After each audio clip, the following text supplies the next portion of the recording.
Halo Sobat Cangkul, pada bagian ini, topik yang akan dibahas yaitu Pasca Orde Baru dan Desentralisasi yang gagal. Sejak Soeharto jatuh pada tanggal 21 Mei tahun 1998, Indonesia memasuki era pasca Orde Baru yang diwarnai oleh krisis ekonomi moneter. Untuk mengatasi krisis ini, Indonesia kembali menggunakan resep ekonomi neoliberalisme, yakni melakukan skenario peminjaman kepada IMF dan Bank Dunia untuk memulihkan ekonomi nasional. Selain itu, pemerintah menjalankan kebijakan privatisasi terhadap perusahaan negara, seperti perbankan, PT Telkom, PT Pupuk Kaltim, dan industri semen. Bersamaan dengan itu, masa pasca Orde Baru ditandai oleh perubahan sistem politik, dari sentralisasi menjadi desentralisasi dengan dikeluarkannya Undang-Undang No. 22/1999 tentang pemerintahan daerah, yang kemudian disempurnakan oleh Undang-Undang No. 32 Tahun 2004. Adapun Undang-Undang desentralisasi ini memiliki konflik kewenangan dengan Undang-Undang Kehutanan No.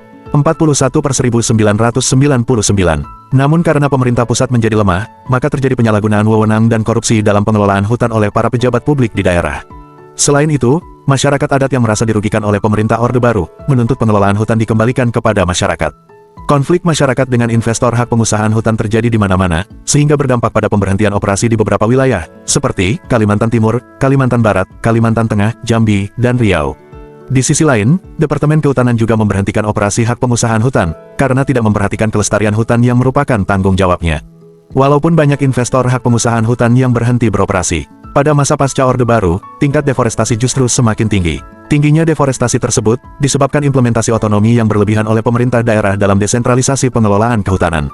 Akibat dari kebijakan ekonomi neoliberal dan implementasi desentralisasi pengelolaan sumber daya hutan, pada tahun 1990, sebanyak 1,8 juta hektar hutan ditebang setiap tahun. Sejak itu, tingkat deforestasi terus meningkat dari 1,7% menjadi 2% per tahun. Namun, laju kerusakan hutan yang tinggi ini tidak diimbangi dengan pemasukan yang diterima pemerintah. Menurut laporan Bank Dunia pada tahun 2006, dalam 10 tahun terakhir, sektor kehutanan hanya berkontribusi terhadap 3-4% produk domestik bruto. Oleh karena itu, sumber daya hutan di Indonesia tidak berkontribusi terhadap penurunan kemiskinan, pembangunan sosial dan ekonomi, serta keberlanjutan lingkungan hidup. Hal ini diperburuk oleh korupsi dalam manajemen hasil hutan oleh elit pemerintahan. Sejak tahun 1989, dana reboisasi sebesar 5,8 miliar dolar digunakan untuk proyek-proyek politik yang tidak berhubungan dengan program restorasi hutan.